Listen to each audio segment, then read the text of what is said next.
perfect because, our whole methodology, dude, like everything that we've done as a company, it's all, I always talk about Moneyball Real Estate. Like we go hit real estate singles. And it's interesting because I think that as entrepreneurs, we go to, we read books and we go to, events, and we're always told you got to go big or go home, right? And while I think there's some validity in that for entrepreneurs, when it comes to real estate investing, dude, it's a slightly different approach, right? It's like get on base, get some singles, start to fill the coffers, and then you could start to take on some risks. Welcome to Vinci's Discourse, where the minds of today's most innovative entrepreneurs are unveiled and explored.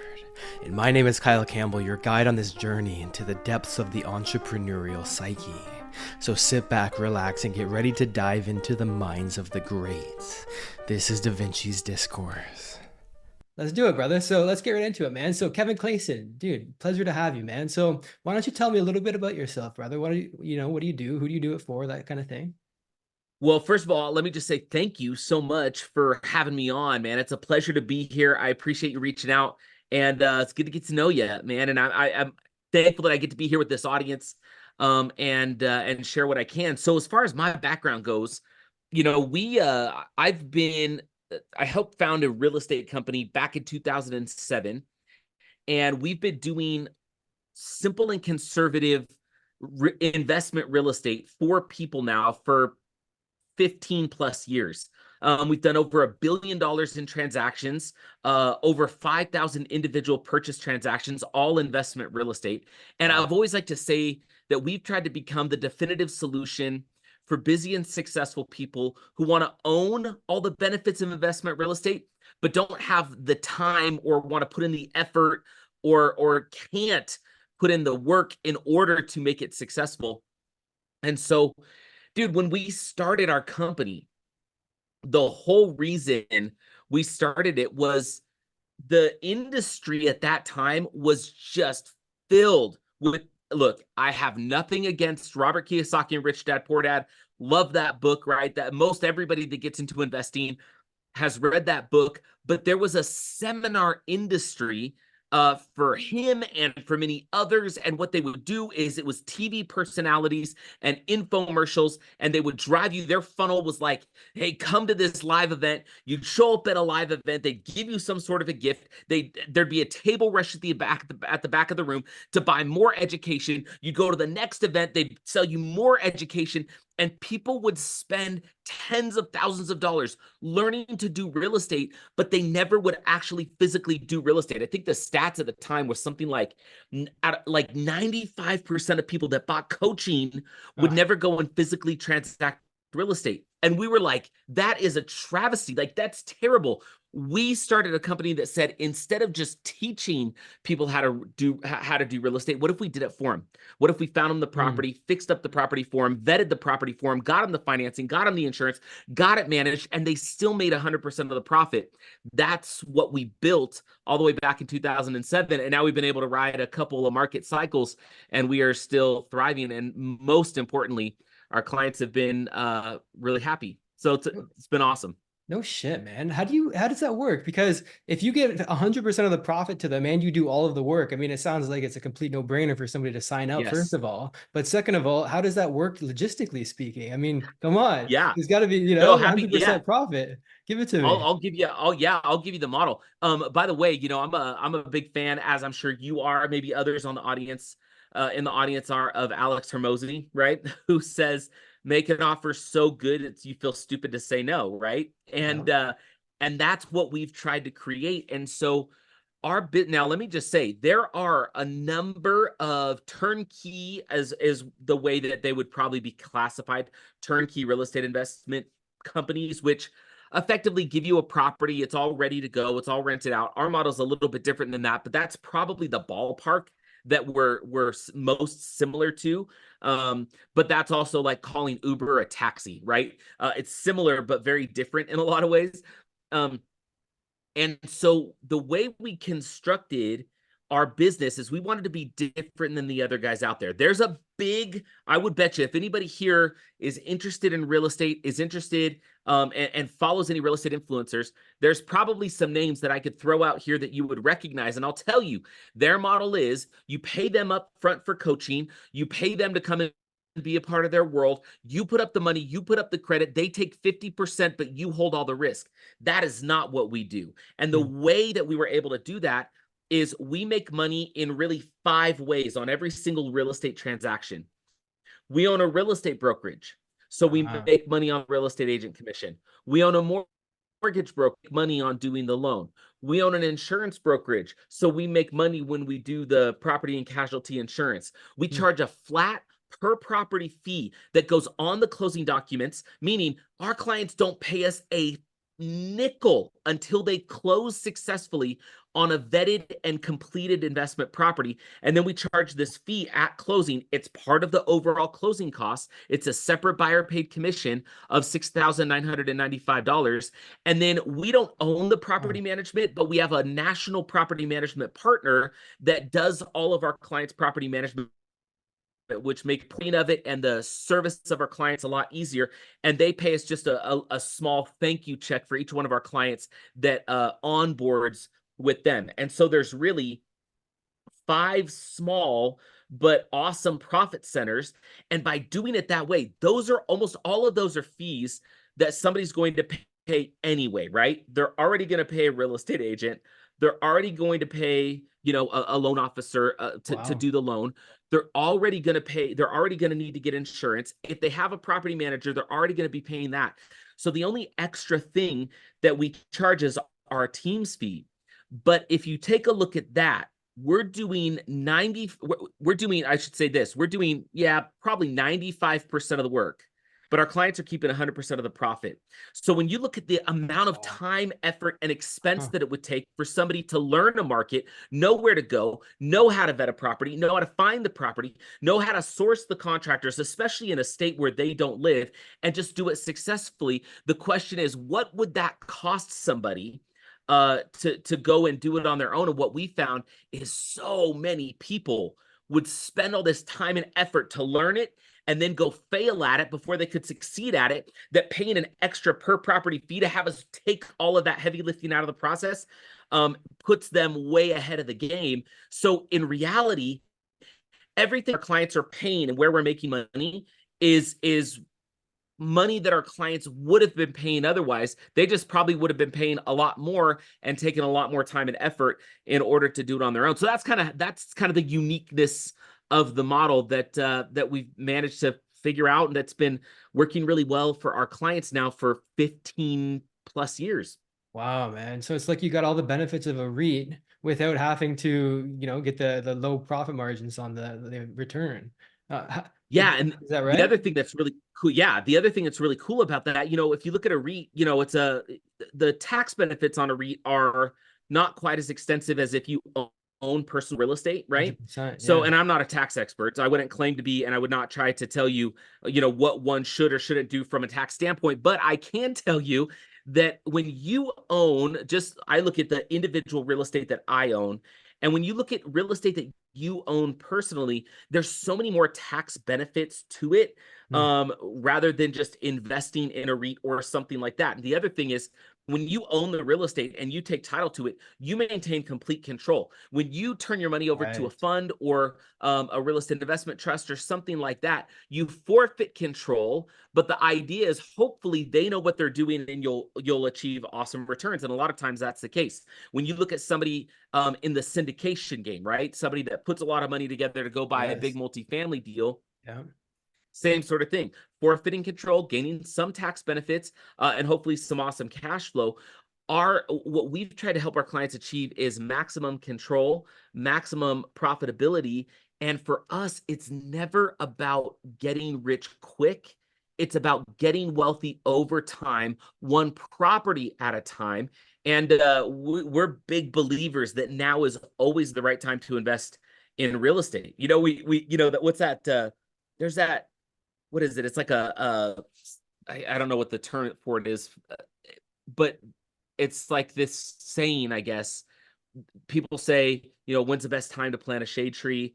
20 years ago. When's the second best time today? We think that that is identical for real estate. When was the best time to invest in real estate? 20 years ago, 30 years ago, 40 years ago. The second best time is today. Because if you'll give real estate time, and you do it the right way in the right market with the right set of conditions and with people that know what they're doing, it's really hard to find yourself in a position where you're not gaining some benefit, especially over time. So many people try to trade high cash flow for high risk. We're big believers in low risk and in making money along the way, but also over time. I don't know if you are a big real estate guy or if it's something that you're interested in. Yeah, I'm You interested. look at I only haven't invested personally, but I'm fascinated. Okay, Absolutely. Yeah, as a primary investment vehicle moving forward, in fact. So that's why I wanted to talk with you. perfect. Yeah, No, hell that's awesome, man. yeah. So the majority of what we do is single family properties, right? 3-bed, 2-bath, 2-car garage in awesome neighborhoods. We call it Moneyball Real Estate. And so did you ever see the movie Moneyball with Oh Brad Pitt and yeah. Jonah Hill? Yeah, yeah, All yeah. right, great movie, right? Oh yeah. So I grew up in Oakland, like just right outside of Oakland. So I remember watching the Oakland Athletics. I used to go to so many A's games, and I was always an A's fan. And that Moneyball story was so cool because it felt so close to home, right? Mm. And for those of you who haven't seen the movie, it's actually based on a book that's phenomenal. Michael Lewis wrote a book called Moneyball. And the idea was the Oakland A's had like, I don't remember what it was, like a $30 million payroll. The Yankees had like a $124 million payroll, and they're competing for the same pennant. And so it kind of felt like this unfair game. Mm. And so what Moneyball, the book and the movie goes on to catalog is, what do the A's do to go win? Well, they take a different approach, a statistically sound approach to finding guys that could get on base. Now, the Yankees went and found flashy talent, home run hitters, Wheaties box type of dudes. And the A's were like, listen, we don't care if, they're like the island of misfit toys. It doesn't matter if they can get on base, if they have a high on base percentage. The idea is the more you get on base with more consistency and less risk, because you're not swinging for the fences. You swing for the fences and you connect. That's awesome, right? But how often does swinging for the fences end in a foul ball, a strikeout, an out, a pop fly? And so their idea was, well, what if we just get people on base, singles, right? Walks, whatever it bunts, whatever it took. If we can increase the percentage with which we have guys on base, we increase the percentage of us being able to win by minimizing and mitigating risk and expense. We've taken the same exact approach from a real estate standpoint. So for us, it's single family residential real estate in awesome neighborhoods, 3-bed, 2-bath, 2-car garage, where people want to live. It's the most liquid form of real estate because there's always a market to be able to sell it. It means that you can go and get long-term 30-year fixed financing with 20 or 25% down, the lowest interest rates across the board. And it means that there's so many different things you could do with a single family property from a strategy standpoint. You could do a Airbnb if you really wanted to. We do long-term rentals, right? So somebody signs a 12-month contract. Now, that means you've got a family in the home, taking care of the home. And if you can help facilitate that family to get to a place where they maybe even want to buy your home, now you've got a built-in buyer, right? And so all of these things, we love real estate because there's multiple profit centers.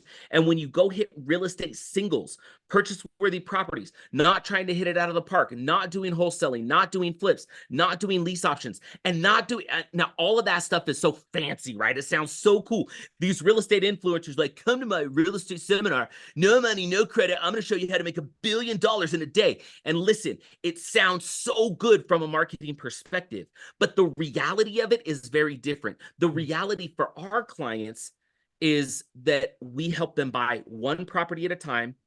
Over time, they hang on to a property for a while, sell it, and they're able to utilize something called a 1031 exchange to sell one and go buy 2 more. Yeah. Hang on to those for a few years, turn 2 into 4, and you just build this portfolio one single at a time.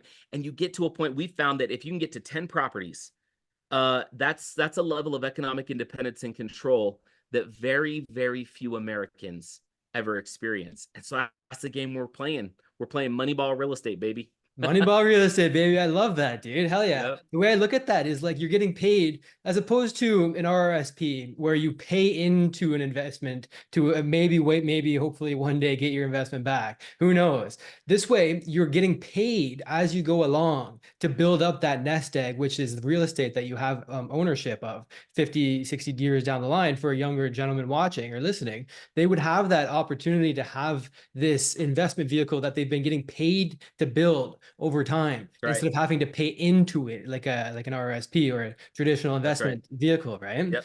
I mean, it's fascinating. Yeah. Dude. Well, and so let me add on top of that. So if you look at a traditional retirement vehicle or something that you're paying into over time, right? A lot of times, so okay, I'm going to do two things. I'm going to talk about the multiple profit centers that happen in real estate, and then I'm going to compare real estate side by side with, let's call it a 401k with an employer match, right? Yeah. Okay, so check this out. So if you look at real estate, we've got a book that's coming out called Micro Wins to Millions, the Moneyball Real Estate System. In fact, it's on Kickstarter right now. Anybody listening, do you mind me dropping the website? Hell yeah, man. Bring it on. Hell yeah. Yeah, if you go to microwinstomillions.com, it'll direct you directly to the Kickstarter. The reason we're going Kickstarter, we just want to connect with a whole community of people that have not heard of this before, right? And so that to us was a good way to use a unique platform that's amazing in order to get this in front of people. So if you go to microwinstomillions.com, it'll take you to the Kickstarter. You can get yourself a copy of the book. And in the book, there's a chapter where I talk about the 7 different profit centers in real estate. Now, I'm only going to share a few of those with you here right now as it pertains to the 401k conversation, but let me give you just a few. Number 1, everybody knows that real estate appreciates over time, right? Now, what's crazy, my parents, dude, so like I said, I grew up in California. My parents bought a home in San Leandro, California for like, I want to say, I always forget how much it was. I think it was like around $60,000 or something. Yeah. This was back in like 1978, right? Wow. I think it was 78. Oh, no, sorry. It was like 64. That's when they bought it. Okay. That sounds more realistic. So, okay, I got you. Okay. We then sold the property in 2020 during COVID for nearly 800 grand. Now, let me tell you what happened during that time frame. Economies went up and down. There was different administrations that were in office. There were multiple recessions. In fact, a double recession in the 80s when interest rates were at double digits, okay? And during all of that, all my parents did is live in that home. And it created wealth for them that allowed us to move them to Utah. And they have hundreds of thousands of dollars they will never spend simply because they bought real estate and held on. So we know that appreciation over time. There are a few blips in the market where the market maybe corrects or comes down a little, right? During COVID, the market was going crazy. Right now, there's a minor correction. Some of those prices are coming down. The pendulum is swinging back to a bit of a buyer's market so that you've got a little bit more negotiating power as a buyer. Whereas during COVID and after COVID, the sellers were in control because the market was crazy. And so they could ask whatever they wanted. So there are ebbs and flows, but that's why if you hang on to it long term, right? 3, 5, 7 years, a single property, you will benefit from the overall appreciation. There's never been a time in history when real estate didn't appreciate over a time frame like that, right? So that's one profit center. Now, what about cash flow? So cash flow, right? You buy a property, you're renting it out for X, and your mortgage payment, principal, interest, tax, and insurance after your down payment is Y. That difference between your mortgage payment, your principal, interest, tax, and insurance payment, and your rent is cash flow. Those are real spendable dollars. That's not looking at an account balance on a fund or in a 401k or an IRA and saying, hey, look, it went up. You know, I checked my Bitcoin. I'm not a huge crypto guy, but I bought some Bitcoin because everybody probably should. And I watch it, right? And I'm like, hey, look at my fake money that's going up and down, whatever, right? But it's not spendable money necessarily, right? I can go look at it, but I have to liquidate it in order to use it. Whereas cash flow is dollars you can take to the bank or to the store and go buy milk and diapers or whatever you want with it, right? So cash flow is different. And then you've got appreciation. You also have, and I love this one, you've got the idea of principal paydown. Now, this is something so many people discount. If you're renting renting a property to somebody else, you're not making your mortgage payment. If you're renting it out successfully, your tenants are making your mortgage payment, plus they're paying you a bonus, which is that cash flow. And that means that every single month the payment is made, they're paying your interest and they're paying your principal down. That is a real dollar benefit that happens in real time, right? Another benefit, you get tax benefits like depreciation, which is phenomenal, right? So you can depreciate the real estate that you buy, and it can lower your baseline tax level, what you're having to pay as far as your income that year, okay? So there's all of these really cool things. There's a couple other profit centers I won't go into right now, but just out of respect for time, we talk about them in detail in the book. But so you've got real estate that has multiple profit centers. It's a hedge against inflation. It can become an infinite money machine. We talk a little bit about how that works in the book. But as opposed to, I put money into a fund, I put money into a 401k. If I put money into a 401k and my employer matches, that money only has one way to go up. The market has to grow. If the market goes down, my money goes down. I'm getting a little bit of a tax benefit today because they're pre-tax dollars, but I'm not liquid. I don't have liquidity. And it kind of works like this. If you look at what most Americans do, bro, most Americans, it's like, imagine if you spent 30 years building your dream home with your own two hands, board by board, brick by brick. And at the end of the 30 years, you start to tear it apart, board by board, brick by brick. You'd be insane, right? But that's what we do financially. We throw money in a 401k again and again and again for 30 years. We hope it's enough. And then to live off of it, we have to deplete it every single month. But with real estate, you can put money into a property and it grows. Okay, and then you can start to use the cash flow without depleting the account balance, which brings me to another amazing benefit of real estate, which is leverage. If I want to put 200 grand into a 401k, into a mutual fund, I have to have 200 grand. If I want a $200,000 home, I need $50,000. So now I can use leverage on an appreciating asset where somebody else is paying my mortgage, paying my interest, paying my principal, plus paying me cash flow, plus giving me a tax benefit on top of it, all with this background of it being tangible real estate, which can hedge inflation. So for me, simple conservative real estate is the way to go. But let me just share this last little thing as we talk about a 401k, because I hear this all the time, Kyle. People will be like, well, but why would I want to give up my 401k? My employer matches my contribution. I get that. That's awesome. In the book, I detail a math example where we go, okay, let's say you make X. I don't remember what the numbers are off the top of my head. Let's say you make X and your employer contributes a little bit, right? And it has the ability to grow. If you look at real estate, you're contributing far less in order to get a larger benefit. And then if the tenant is paying down your principal and your interest, and that's a real dollar benefit to you, isn't that better than an employer contribution? I will say yes, because your employer contribution comes at the expense of over 2,000 hours a year of you working for somebody else. But when you own real estate, you're not employed by somebody else. That's you. And your tenants are contributing to your financial future without you having to give them $2,000 in return.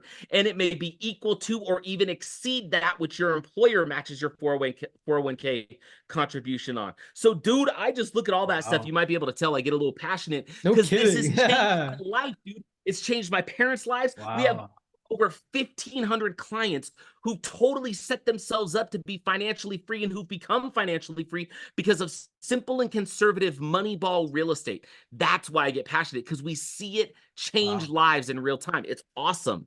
Dude, that's incredible. You can feel the passion radiating off of you. Hell yeah, brother. No kidding. It's seriously all the caffeine, bro. It's just the Diet Coke. That's it. It's just the Diet Coke. I think it's a little more than that. I think it's the fact you see it changing friggin' lives over there. Hey, I hope you're enjoying the podcast, and I want to let you know that I've got a free book that you can get if you want to tap into more of these resources. And you can get that for free at kylesbook.com. Back to the podcast. Damn, it's man. True, man. All right. It's awesome. I'm curious. Awesome. How did you get into something like that? Because you grew up in California. California real estate prices are insane right now. Crazy. So, you know, and we'll get into how somebody gets, you know, just starting off, we'll be able to get into that. But I want to know, first of all, how you got into it. And then we can move into how the listener and how I personally can get into it as well. Yeah. So the story of how I got into real estate is kind of the story of how we started the company. So I was working at a financial institution, Hmm. and we did car loans. It was a Wells Fargo subsidiary, Okay. and we gained a product after I'd been doing car loans for a while. Wells Fargo at the time was called Wells Fargo Financial Acceptance, which was just like high interest car loans, right? I didn't know what I was doing. I didn't know finance. It was probably predatory lending. I didn't realize that, whatever. And so it then merged with another Wells Fargo subsidiary, which is now also gone, called Wells Fargo Financial. And Wells Fargo Financial did like unsecured debt and did mortgages. Wells Fargo Auto Acceptance did car loans. They merged to just become Wells Fargo Financial. And so that was the first time I'd ever been introduced to a mortgage. And I didn't really understand the amortization schedule. It's a 30-year loan. I just didn't get it. But I started to learn it and sell these mortgages. Well, what ended up happening is the loan product. This was a time when predatory lending was kind of ripe, right? I mean, it was it was before Dodd-Frank and some of that stuff that came out as a answer to like the 2008 financial crisis.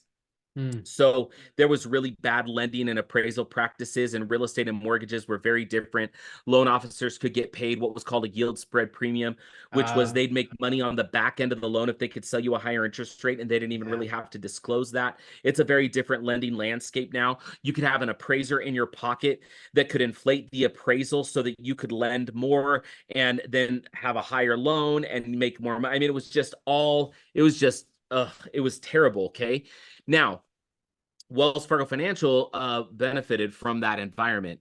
And I will tell you, I remember the last loan I did for Wells Fargo Financial because it was a lady that lived a couple cities away. And I had just talked to her on the phone, and we were helping her do this mortgage. And I had started to realize that the mortgage product that we were selling compared to what was outside of, where I was working, I started to realize that our mortgage product was probably not great. I just didn't Wow. understand the ins and the outs of finance. As soon as I realized it, I started to think about leaving and just becoming a self-employed mortgage broker. Well, on this one loan that I did for this lady, we go to her house to be able to have her sign docs, and I went with my manager, and we get in her house to take her to the loan docs, and she was older. She was a bit of a hoarder, had a number of cats running around the house. And I looked around and I realized uh, this this woman's never going to pay back this loan. And I don't even know if she's going to be able to faithfully make the payments, but I was a coward. Mm. And my manager was right there. And so we let her sign on it, right? I'm not the underwriter, I'm just the loan officer. But I walked away and decided that night, I'm not doing this anymore. Wow. And so I became a self-employed mortgage broker. I worked for a mortgage company where I could find far better products, go to multiple lenders, Awesome. where it was lower interest, less points on the front. I could control the user experience a little bit. As a part of that process, I'd reached out to a buddy of mine who I knew he'd been doing a bunch of real estate. And I called him and I was like, "Hey, dude, hey, do you need somebody to do your loans? Like, that's kind of the world I'm in." And he's like, "You know what? I'm pretty good in that regard, but we should go to dinner." So he and I and a couple other friends went to dinner and hatched this idea, which was there's all these people getting taken advantage of in the lending industry, in the real estate seminar industry, in the guru industry. What if we did something different? What if we were just a Utah company that helped Utah people? And what if we put a plan together for them? And we had a real estate agent who would find them a good home. And then we had me who would get them the right kind of loan. And then we had another one of our buddies who'd help them get the property leased out successfully. We're like, what if we just bring real estate to people and we'll just make money through the transaction? And that's what launched me on this path. Now, I wanted to be a product of the product. So I was like, I should probably invest in real estate. And at the time, I was living in a townhome.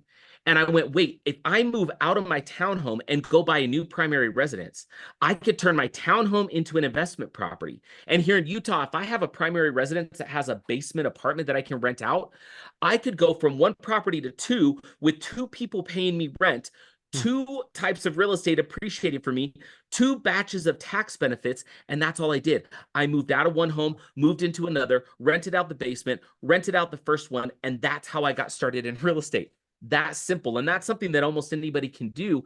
And that just led to, years and years of buying properties across the country, with my partner, with my wife and our family, with my parents, with our clients, and now we've just been doing transactions for years and years. But that's how it all started, moving from one home to another. But I wanted to give you that background because, it was, had I not been a loan officer, I wouldn't have even considered real estate as a part of my life. I don't come from a background where anybody I knew invested in real estate, right? I had no idea what that looked like. And so it just kind of thankfully evolved over time. Serendipity, man. You went from car loans to you started doing some house loans, and then you started realizing, oh shit, these deals that we're offering these people are kind of bunk, they're we're kind of fucking some people over when there's some better options out there. And so so you started your own company as a loan officer, and you essentially said, hey, look, what are all the best deals in the marketplace right now? And you were able to take that conglomerate of opportunity and offer it to folks who would have an opportunity to buy their own home. And then you realized, oh shit, wait a minute. Now now that I have these relationships with the folks who are in these lending games, I'd be able to, first of all, get myself a second home and rent out my basement, rent out the first place. And that's how you kicked off for you, man. That's wicked. And now I'm an investor. Yeah. Now I'm an investor just like that. No shit, man. And then what about how the transition between doing it to teaching it? Because a lot of the time, you see that people just teach it and they don't do it. You know what I mean? Right. And so you're the opposite of that. And so you actually you lived in the trenches doing it, and then you moved into teaching it, where you got the award behind you. I see. So you're incredibly successful at teaching it as well as doing it. So what was that transition looking like between doing it to teaching it? We've always kind of been big believers that you need to learn real estate and do real estate. So we've always taken the approach that the teaching and the learning will come in the midst of the doing. And so rather than us just kind of standing up and saying, hey, everybody, I know stuff about real estate, listen to me. It was more like, hey, if I can help you see the benefit of adding real estate to your life, if we could get there, and if you could say, Kev, I like it, I want to do real estate, then I go, okay, awesome, let's jump in. So now we start to shop for a property for you. Now, the way that our company works is we operate in about 6 or 7 markets. None of them are here in Utah. We're in Dallas, Texas, Oklahoma City, Central Florida, Indianapolis, Indiana, Memphis, Tennessee, Atlanta, Georgia. We're kind of all over where we help our clients do real estate. And so what that means is there's different price ranges. All the real estate's very similar, like I mentioned earlier. But if I say, all right, Kyle, you want to do real estate, cool. So if I can help you see there's multiple benefits to doing it, and you go, you know what, Kev, I've got some money, I've got home equity, I've saved up money, whatever it is, I want to go and buy an investment property. Then I say, okay, awesome. So then we help you evaluate which market you might want to go to. So now there's learning that's taking place, right? We're talking about the benefits of certain types of real estate inside of certain markets. We do all the vetting. We teach you how to read a pro forma and an analysis, so you know how to look at and evaluate a property. So there's learning in the doing. Once you do that, we go under contract, and now you're going to learn about the lending process because we're in the loan process. So we hold your hand through every bit of it. In fact, all of our clients, they get a coach that's their acquisition coach that holds their hand through the entire purchasing process and helps them make sense of everything that's going on, answers their questions. So in the transaction itself, there's learning that takes place. Now, what that means is it means that we don't have to, try to create a course or something like that so that people, know it all. Now, we did put it all in a book primarily because we've done so much of this now that we knew if all we could do is shift people's mindset from go big or go home to stacking micro wins. And if we could help them understand that if you stack enough micro wins with enough consistency and celebrate each of those micro wins as you go, you'll get to the destination you're trying to get to, but you're enjoying the journey along the way, as opposed to so many of us that we want to make it big, we want to be rich, we want to be wealthy, we think we've got to swing for the fences. I always think of Babe Ruth, And, in the personal development seminar world, right, everybody uses Babe Ruth, right? It's like, Babe Ruth, yeah, he was a home run leader, but he was also, and everybody says, the strikeout leader. And then the guru's like, and what does that tell you? And everybody goes, that just because you strike out, you have to get back to the plate and swing for the fences. And listen, I get that sounds awesome. And we feel all warm and fuzzy. But here's when it comes to real estate, I take issue with it for this reason. So many people, when they step to the plate, they have a finite amount of resources that they're using to get into real estate. If they swing for the fences and make the high risk move and they miss, they may lose their ability to get back to base, or to get back to the batter's box and at bat. Babe Ruth, he could take the risk because he knew that no matter what, he would have another chance in an inning or two. For a lot of hardworking Americans that are trying to put food on the table and want to make themselves, a little bit wealthier than they are, they have a nest egg, they have something. And if they go high risk, high reward, sure, they may hit it out of the park. But the percentage of those that do it is so few that we don't want somebody feeling like they don't have any more at bats. And so that's even part of what we're teaching as we're doing the transaction. That's why we're doing a conservative property. That's why we don't care that it cash flows $8 billion a month. If it cash flows a couple hundred a month, but it's going to appreciate and it's going to provide tax benefits and you're going to get principal pay down, and I could show you what that number looks like, and you can see what your average monthly increase would be to your overall financial life. You're starting to shift away from go big or go home and realizing that we can stack micro wins over time. And we felt like we needed to put that in a book so that even if somebody doesn't want to work with us, because we know we're not right for everybody, but if we could just help people see that and then give them, and the book is kind of unique. So we have 12 principles. It's a principle-based approach to real estate and life. But the 12 principles, each chapter, the first half of the principle, or the first half of the chapter, we outline the principle and we tell all kinds of examples and stories and customer stories. The second half of the chapter, we show them how to apply that principle in real estate investment specifically, so that somebody is taking a principle-based approach to real estate investing. And that's how we've constructed the book. And we knew that if we could get that in front of people, they could start to change their lives one little micro win at a time. And for us, there's fulfillment in that. And we know that there's some learning and there's some teaching, but we may also have some people that read the book and decide they want to come and work with us. And then that's a gift for us. And hopefully it's a gift to them. And so it just made sense to put our, decades of experience into a book and kind of say, look, it can be very different than the way most people talk about it. And frankly, it may be a much higher level of success doing it this way than that. But the majority of the learning is happening through the transaction for our clients. No kidding, man. Wow. So instead of, crafting a $2,000 course like most people in the game would do, you put it all into a book and you're giving it away on Kickstarter right now. And what's the website? What's the website to get the book right now? microwins2millions.com. So it's just the name of the book, microwins2millions.com. And when you put that in your browser, it'll just direct you to the Kickstarter. Yep. Once the Kickstarter is over, it'll just go to a page where, we'll continue to get copies in people's hands, free plus shipping. Initially on Kickstarter, we wanted to have all kinds of cool reward levels. So, you pledge, you'll get books, but then you get all of these other cool extras that we're throwing in there. A one-time masterclass that we're doing to teach the book. We actually have something that we're rolling out called the On Deck Circle. Because Kyle, I get a lot of people that want to do real estate, but they're not ready. Full out Moneyball style, baby. Yeah, the 100%. On Deck Circle. I love it, man. That's right. Because the analogy is perfect. The On Deck Circle helps people get from where they are to getting that first transaction.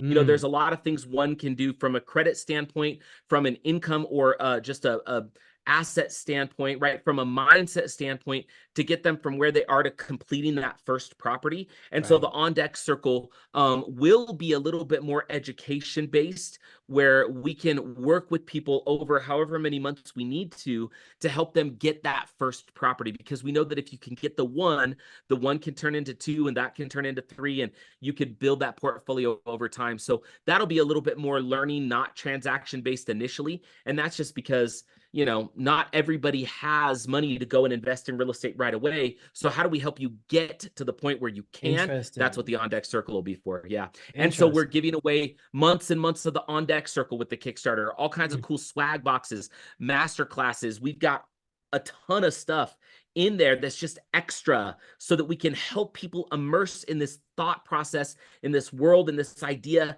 and begin to change their life bit by bit. And so yeah, microwinstomillions.com gives you access to all that kind of cool, fun stuff.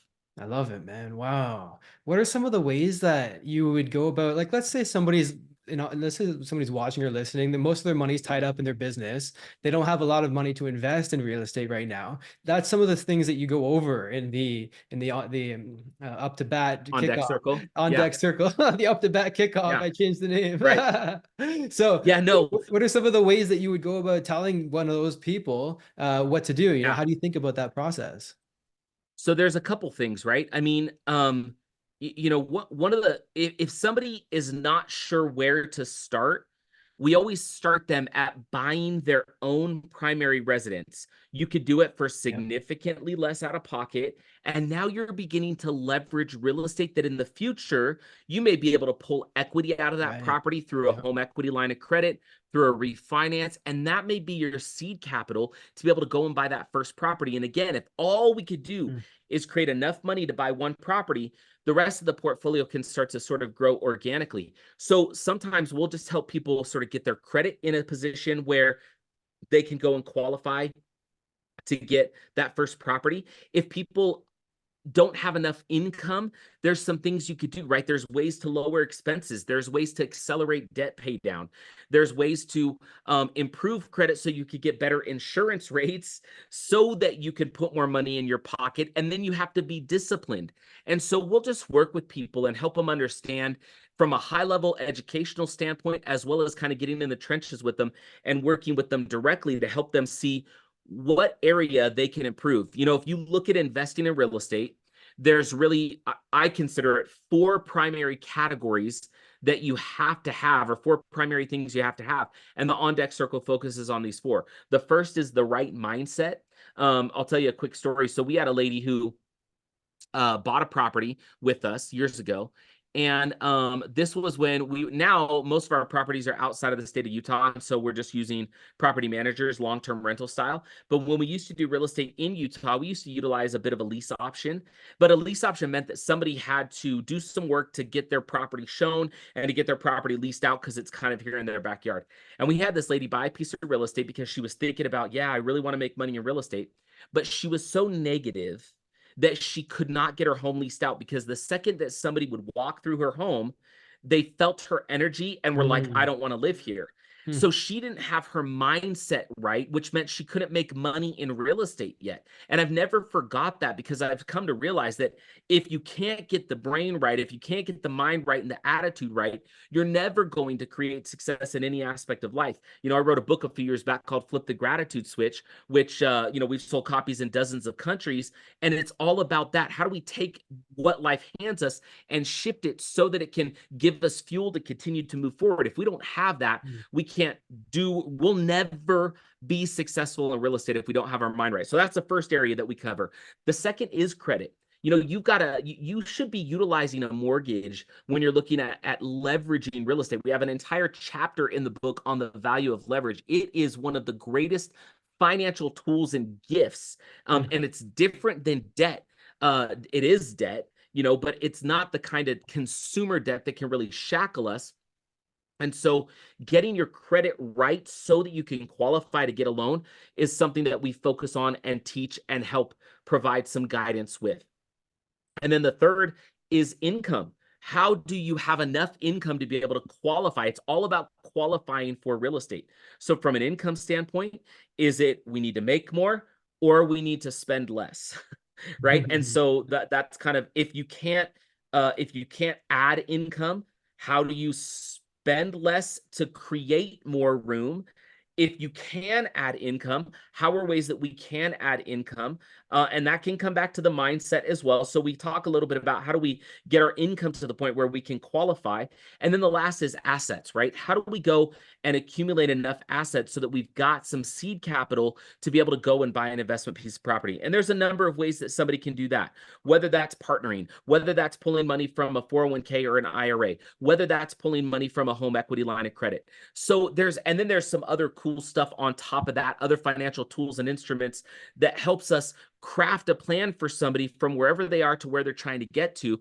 But that's really the 4 areas that we have to have if you want to start investing in real estate. And as much as people wish we could wave a magic wand and just make you a real estate investor, sometimes it takes time and work. And thankfully, we've got a lot of really talented people here with a number of expertise that they can help others learn and understand to help somebody get from where they are to where they're trying to get to. Now, does it have to be within one of these states that you work in, or does it, or are you, because it sounds like you're in a lot of the states, but you shake your head no. So how does that work in terms of location? Yeah, so regardless of, so we've got clients in pretty much all 50 states, but we've done the majority of our purchasing across 9 states, right? Okay, interesting. So when somebody comes and works with us, Right, they don't have to live in that state. It's not a right. requirement because Mm, we've got physical teams on the ground that are finding the properties, vetting the properties, rehab crews on the ground that are fixing up the properties, huh, property managers on the ground that are renting out the property. Then we have our home office here at Utah, and that our client's individual acquisition coach that's overseeing every facet and aspect of that real estate investment, so that you can live in Hawaii, work with a company in Utah, and buy a property in Florida, and it works seamlessly. And it's really something that is unique to us. We don't know many people that have been able to kind of crack that code, and there's a lot that goes into it. We have an amazing team out here in the office, as well as across the country in our markets, that facilitate this for our clients. And it's why we say, you know, we do 95% of the work, you keep 100% of the benefit, because there's so much that's going into this for our clients, into vetting and managing this process. And so, yeah, it doesn't really matter where you live, which is awesome. man, I love it, dude. The way you structure this model is a thing of beauty. It's Thank artful. you. It's amazing, man. Thanks, man. Seriously, no, it's incredible. And the way you're changing people's lives with it is even more incredible. Huge It's props, been a dude. lot of trial and error. You know, I we've learned a bet. I lot, we've bet. failed a lot. You know, we've had some success. We've just been fortunate to have, I think, the perseverance to say we know there's Mm, something good here and special here. So when challenges come up, you know, when interest rates go through the roof like they just did, when you know, a global pandemic breaks out, when the market crashes in 2008, 2009, nothing deters us. We mm. know there's a way through the mist to get back to the sunlight. And we have no doubt that real estate, that all roads lead to real estate, and that real estate is the road to economic independence. And so nothing stops us. And so we just have a really Ah, good group of people and a really good team. And my business partner, Steve Earle, and I, we feel really blessed to be able to just be doing this with people and making it happen. I love it, man. You can tell it by the way you talk about it. Absolutely. Seriously, man. Thanks. So what's the 5% then? You say you do 95%. I'm just thinking like, Yeah. so what the hell do I do if I'm in this Right. situation where it's like it's almost too good to be true? Now I want to hear why it's not too good to be true, because I mean really the Yeah. model makes sense if you really understand the model that you just talked about. It makes sense how you make money out of the situation, absolutely, in 5 or 6 different ways. But what about the 5% that you Yep. require people to do? What does that look like for somebody? Yeah, so it's your real estate, right? So Yeah, you're still the one that's taking on the risk, right? So let's say yeah, that we're not as good as our job as we say we are. Well, listen, our financial butts are not on the line. Yours is, right? It's right. on your credit. It's your money that went into the property. So that's why we want people to do their research, why we want them to learn how to vet these properties, and Mm, why ultimately you'll be making the determination. But as far as what your job would be, right? Initially, when our clients come and want to work with us, your job is to do research, right? We do a game plan call with everybody that wants to come and work with us. We'll spend a one-on-one call with you. We'll help you kind of put a little bit of a plan together. Then we send you something we call the Moneyball Guide that outlines the entire process and what all the risks are and what it looks like. And you ultimately have to do that research and determine whether or not you want to move forward. Then you've got to get pre-approved. Now, pre-approval is kind of a bear. We do what's unique about us, because we own the mortgage brokerage. We do an in-house full doc pre-approval before you're ever shopping for a property. That means you're going to have to collect your W-2s and your tax returns, and you're going to have to, you know, collect your bank statements and your financials, because we want to effectively underwrite the loan before you ever shop for a property, because that increases our likelihood when we're in the market shopping specifically hand-picked properties for you that meet our criteria. We want to be able to have that chip that says we know you're a really well qualified buyer, right? That's why we have such a high success rate. Um, So, but it takes time. Like, you've got to upload the docs, you've got to go find stuff.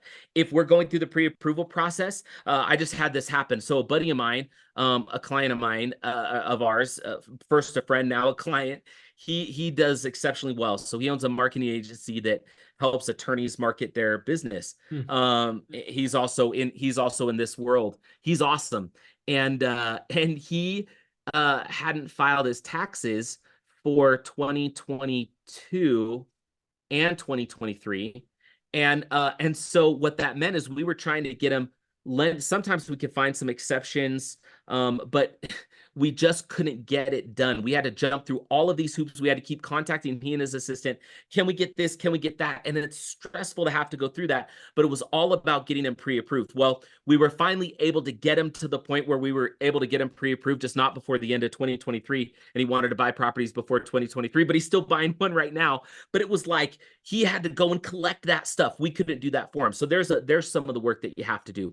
Once you're pre-approved and you start to work with your coach, it's ultimately up to you to determine which market you want to go to, which property you want to put an offer in. Right. We give you everything that you need, but you're going to have to spend that time and sit with it and, do some of the research. And so that's going to be a requirement. Once you're in the lending.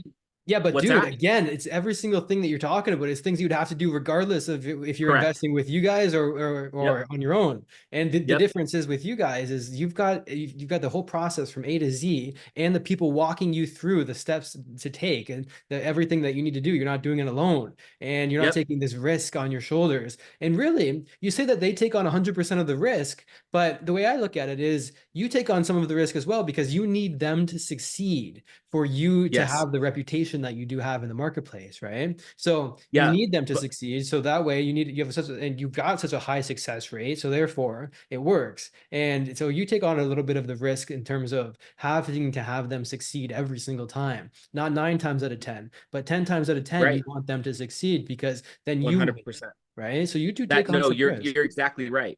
Yeah, so our business model is predicated upon the idea that our clients are going to transact multiple properties over time. And so about 50% of our business every year comes from repeat clients doing additional real estate.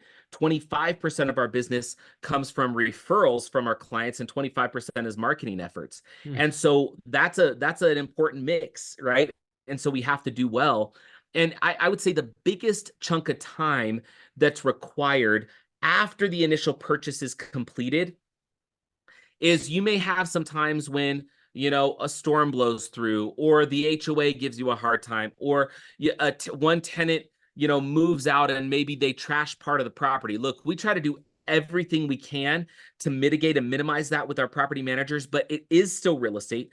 Real estate is always going to have bumps along the way. It's because real estate is real estate. Listen, we believe that the greatness you want to achieve is directly proportional to the amount of frustration you experience. So if real estate's going to make you millions, it's got to create some frustrations along the way. Otherwise, it's too easy. Everybody would do it and could do it.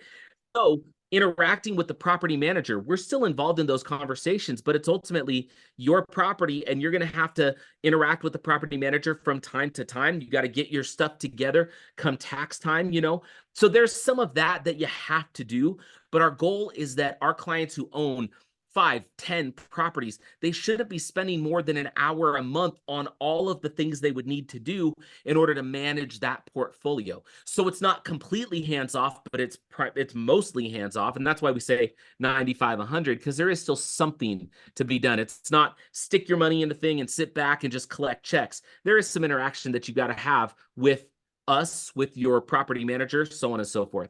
I think you're being conservative with the 5%, man, taking into account that most people would have to do the property managing themselves when they go to invest in these properties. You don't have to even find the property manager. You don't have to do it yourself in terms of dealing with tenants. You've got a middleman in there. And dude, your model is so freaking beautiful, man. The more I learn about it, the more I'm thinking, holy shit, this guy's got it figured out. Every Thanks, step man. of the way, dude. I appreciate Amazing. that. Now, what about in terms of the future? How do you see things changing? Let's say that there's a massive, like another 2008 crisis that comes.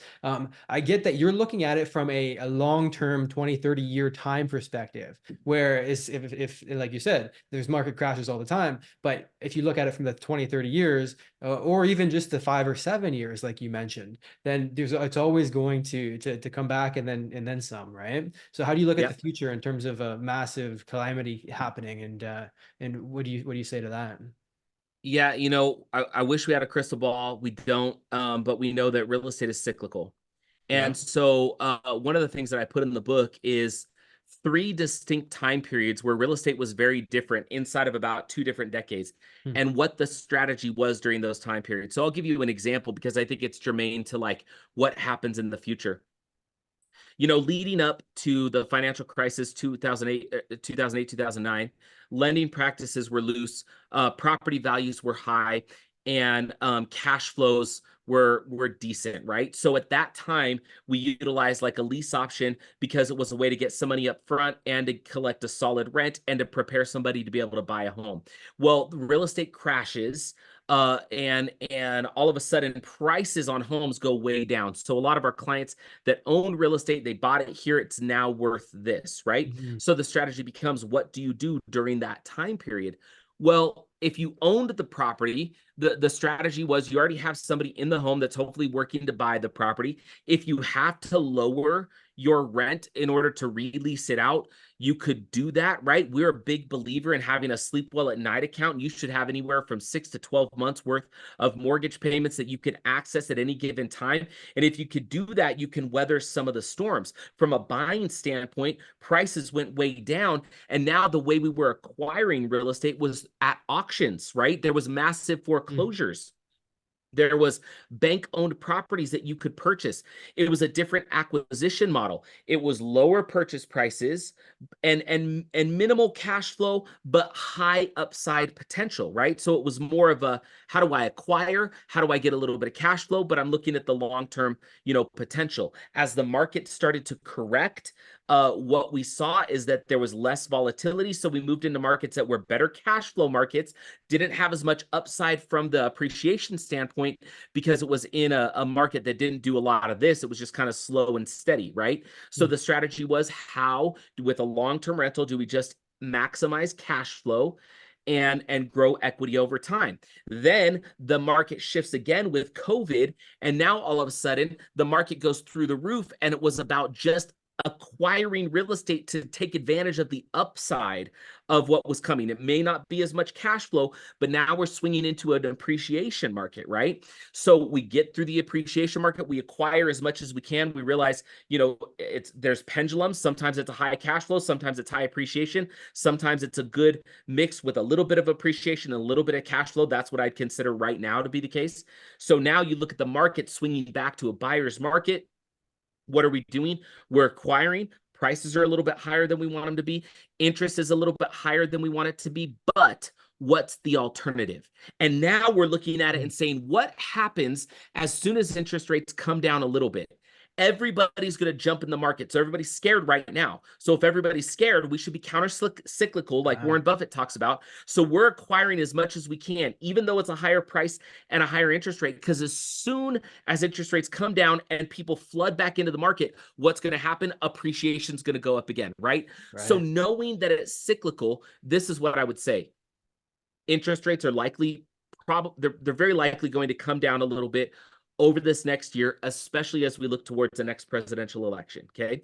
It'll probably stay a buyer's market. So everybody should be acquiring as much as you can, if you can right now. Once interest rates come down, it's probably pretty likely the pendulum swings back a bit. More people in the market, higher demand, less inventory, which means prices are going to go up. And so at that point, you want to be acquiring to like bank on some of the appreciation, right? Once that settles down, you'll see rents start to catch up. They've been a little bit slow over the last year. As rents start to catch up, you'll see cash flows likely increase. And so we just look at the future and say, it doesn't matter what happens. We know that the strategy works long term. And so Mm. whether it's a cash flow market or an appreciation market, or an acquire to get your hands on real estate because we feel like we know what's coming, it doesn't matter to us. It's always time to buy. I like that, dude. No matter what time of the market you are, you know that because you're talking about the demand will skyrocket as soon as the interest rates go down a little bit. The demands for this real estate for the real estate skyrockets, and then from there, you got a whole bunch of buyers on the scene, and all of a sudden, your property that you purchased at a little bit of a higher price, and maybe even a little bit of a higher interest rate, is now worth a lot more than it would have been than if you would have waited for the price to go down for everybody else to start buying. So it's a fascinating way of looking at it, dude. I feel like that little piece of insight right there is a little piece that a lot of people are missing, that if only they had, they would be able to make a lot more money and live a lot better of a lifestyle, dude. Huh. You know, I'll say this. I appreciate that. I'll say this as well. You know, a big reason why everybody should be buying right now, if you could afford it, if you can make it happen, is really simply this. I'll go and speak at an event, and I love to start the event if I'm speaking about real estate, and I'll ask the audience. I'll just do a quick poll, and I'll say, "Hey, how many of you are in real estate?" Some hands will go up, some won't, and then I'll say, "Well, hate to break it to you, but you're all in real estate. You're either on the side of real estate that's making someone else money, or on the side of real estate where you're making money."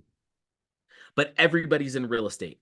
The reason I bring that up right now is I think with the volatility that we've seen over the last couple of years, with some of the market shifts where people are moving out of metropolitan areas into more suburb type areas, where you see this uptick. Millennials are like, I don't even know if I ever want to buy a home.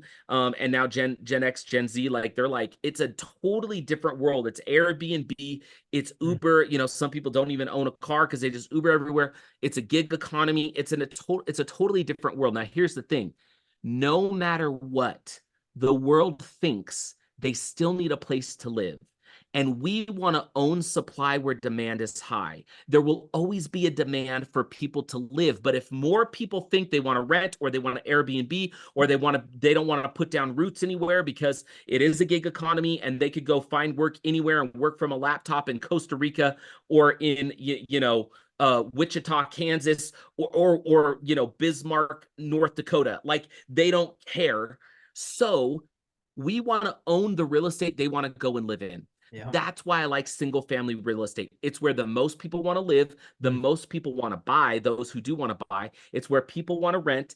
And if we can own that supply where demand is high, there's always a market for that which we own. And now we're on the side of real estate that's making us money instead of making somebody else money. And so that's another big reason why we love this world and love that real estate, is no matter what happens with how people want to live and where they want to live and how they want to do it, they still need a physical location to do it in. We want to own that.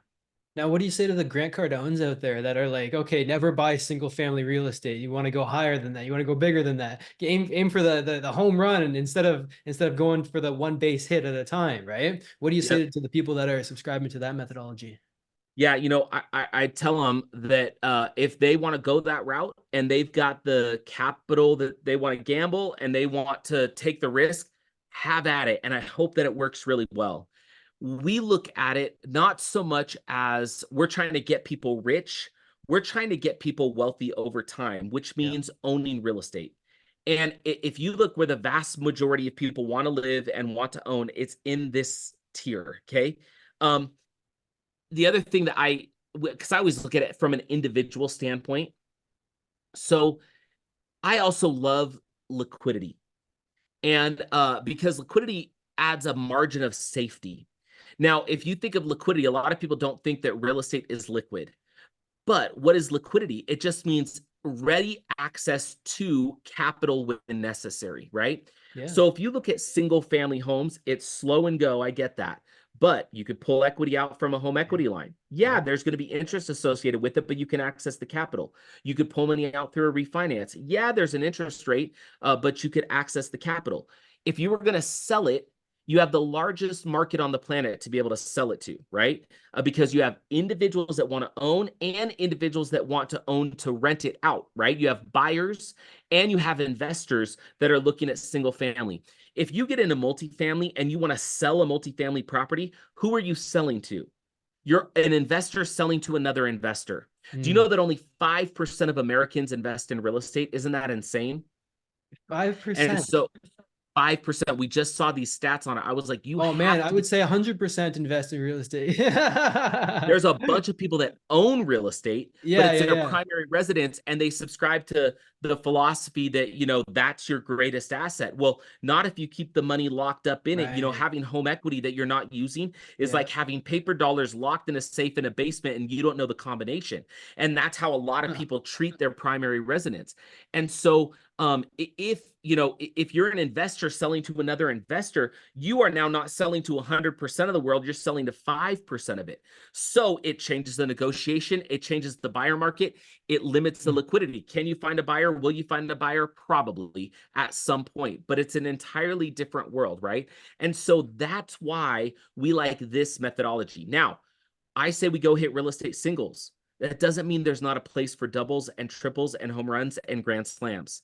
And we have lots of people that we know that have done really well in that way. We just prefer minimizing time, minimizing Right. effort, Yeah. minimizing risk, Yeah. and minimizing the amount of capital that's required in order to do it all. Right. For me personally, I'll tell you, I don't have a desire. I was on a train. I was coming home from a Utah Jazz game the other night, and I was on a train next to an awesome guy, and he really has a desire to own 40 doors by the time he's 40. He's 32 and owns a number of doors, and I think that's awesome. But let me tell you, I know a lot of people that own a lot of real estate, and I know how exhausting it is. And I am here to tell you that for the vast majority of Americans, if you could own 10 single family properties that you pay off over time, not only is it manageable, but you're making hundreds of thousands of dollars a year, owning millions of dollars of real estate, and having a quality of life. I'm a big believer that quality of life, I don't personally, this is just me, I don't care about mansions and private jets and gold-plated toilet seats. That's just not my thing. You want to know what I care about? I care about time with my family, Mm. vacations with my family, and I care about doing the things that I'm passionate about. And I care Mm. about owning a company that allows us to employ amazing people and go and serve mainstream America. So for me, I don't need all that stuff. I'm not going to be smoking a cigar on a yacht because I wouldn't, even if I had the ability to do it, I had no desire to do it. And that's who we have a lot of people that are attracted to us for that reason. There's going to be a lot of the flashy folks that want to go to the flashy Grant Cardones or some of these other guys. And I say, more power to you. I hope you crush it. Enjoy your yacht. I'm going to be over here on a dinghy with my family with a line off the bow, just trying to catch something, right? That's my world. And so that's kind of the way I look at it too, is it's about the lifestyle you seek, the lifestyle you enjoy. And there was a great philosopher by the name of Puff Daddy who said, "Mo money, mo problems." And I just don't, you know what I'm saying? I don't know that I want the problems. I'm just kidding. But really, I heard Russell Brunson years ago. And for those of you who don't know Russell Brunson, he's amazing. Wrote a great book called .com Secrets, Expert Secrets, Traffic Secrets, owner of ClickFunnels, and somebody who I've, been fortunate to spend some time with and be in his inner circle. He's a great guy. I heard him on a podcast years and years ago. He had an old podcast called Marketing in Your Car. And he said something that I just never forgot. And he said, if you're making $25,000 a month, you really don't necessarily need more than that. That's pretty much meaning you're living wherever you want to live, driving whatever car you want to drive, and having a great life. And I remember going, whether I'm making 25,000 a month or 200,000 a month, I don't know that I necessarily need to exceed that level of living. I drive a car that I love. I live in a home that I adore with a wife and kids that are the most important thing to me. I feel so blessed and I feel so fortunate that I get to come and be on your podcast. We get to own this company. We get to help people change their financial lives. I get to travel around the country and speak at high schools and middle schools about my gratitude book. And I get to serve in my religious community. And I just am so thankful for the life that I have, and it's everything that I could have wanted. But I don't own hundreds of properties. I own dozens and dozens, and I'm thrilled with that. You know what I mean? And that for me is what works and what fits. And so I would say for anybody, really evaluate, what do you need versus what do you want? And while it's not bad to have big goals, if you have champagne dreams and caviar wishes, like, more power to you. That's awesome. But a lot of the folks that we work with, they have champagne dreams and caviar wishes for their kids and just a healthy style of living for them right now. And that's kind of more the philosophy I subscribe to. What can I leave behind me, not what do I burn through and spend that's in front of me. Wow, man. Kev, dude, how does somebody listening get the opportunity, get the privilege to work with you and your company? I appreciate that. You know, if you just go to DFY, so that's Dog Frank Yellow, DFY-realestate.com. You could check out our website. You could check us out if you're listening to this and you're a podcast listener. Go check out our podcast called Replace Your Income. We have all kinds of cool, fun stuff that we do there. You could check us out on social, you know, Instagram, TikTok, Facebook. It's all DFY Real Estate. And then go to microwinstomillions.com and get a copy of the book. And we have lots of ways for you to be able to get in touch with us. And if you feel like we might be a good fit for you, we'd love to work with you, talk to you, see if we could serve you in some way.